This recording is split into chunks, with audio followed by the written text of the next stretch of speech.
Neither fortune nor power could tempt Samuel Adams to leave the cause of liberty of the people.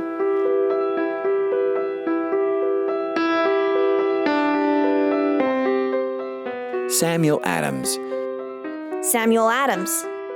Samuel Adams. Samuel Adams was born on September 22nd, 1722, in Quincy, Massachusetts, to a family of faithful Puritans. Samuel attended Harvard University, where he stood out for his classical and scientific achievements. He went on to get his master's degree in 1743 at the age of about 21.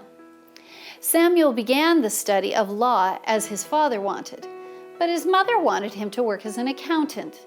Unfortunately, this led to him going into business for himself and losing his entire investment, which his father had given to him. When the royal government found out about his financial situation, they attempted to bribe him with a high-paying office. But neither fortune nor power could tempt him to leave the cause of the liberties of the people. America's strength as a country was comparatively weak, but the courage of the colonies and their soldiers were where the British were way outgunned. Samuel's patriotism made him a natural leader amongst his peers. He became a prominent figure in the public assemblies and was bold in denouncing the unjust acts of the British. Samuel's true calling was soon realized as he excelled in politics. As a member of the court, he built a good reputation for himself and was honored with the office of clerk in that court. He was appointed to almost every committee and assisted drawing nearly every report and was very persuasive in almost every meeting. Samuel showed his distaste for the British government in several essays on the unfair British taxes, and he was the author of several plans for opposing the unjust plans of the royal government. During the Boston Massacre, it was said of Samuel, quote, "Few men could harangue a popular assembly with greater energy or exercise more absolute control over their passions and affections," unquote. The anger that he caused in the royal government led to a charge of treason, where he could be sent to England for trial, or worse. The governor wrote, quote, "I do hereby in his majesty's name offer and promised his most gracious pardon to all persons who shall forthwith lay down their arms and return to the duties of peaceable subjects. Excepting only from the benefit of such pardons Samuel Adams and John Hancock, whose offenses are too flagitious a nature to admit any other consideration but that of condign punishment," unquote. They were singled out of all the patriot leaders of the time. Samuel was a member of the First Continental Congress, which assembled in Philadelphia on the 5th of September, 1774 to 1781. And during this period, no one was more persistent or more determined than Samuel was.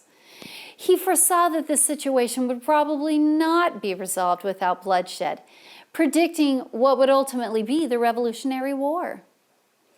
In a letter written from Philadelphia to a friend in Massachusetts in April of 1776, Samuel said, quote, "I am perfectly satisfied of the necessity of a public and explicit Declaration of Independence. I cannot conceive what good reason can be assigned against it," unquote. As a member of the Continental Congress in 1776, Samuel was able to use his expert skills of persuasion in arguing for the document that he knew the importance of it.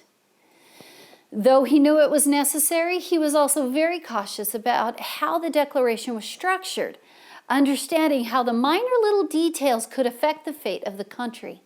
Fortunately, he was able to confidently sign the Declaration of Independence on the 4th of July, 1776, at the age of 53. In 1781, Samuel retired from Congress to his native state. He had already been an active member of the convention that formed the Massachusetts Constitution, as he presided over the Senate of that state at that time. In 1789 to 1794, he was elected lieutenant governor until the death of John Hancock, at which point he was chosen governor until 1797, at which time he finally retired from his public life at the age of 74. Samuel wasn't able to enjoy his retirement for long, however, since he passed away on October 2nd, 1803, at the age of 81. Charles Augustus Goodrich writes of Samuel Adams, "For his country he labored both night and day, with a zeal which was scarcely interrupted, and with an energy that knew no fatigue.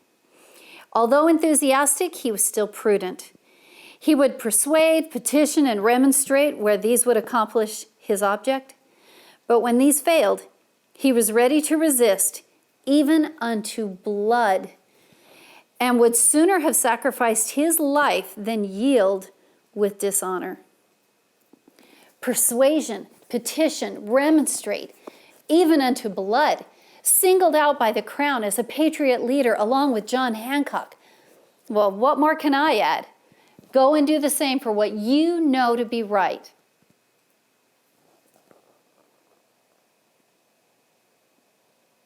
The end.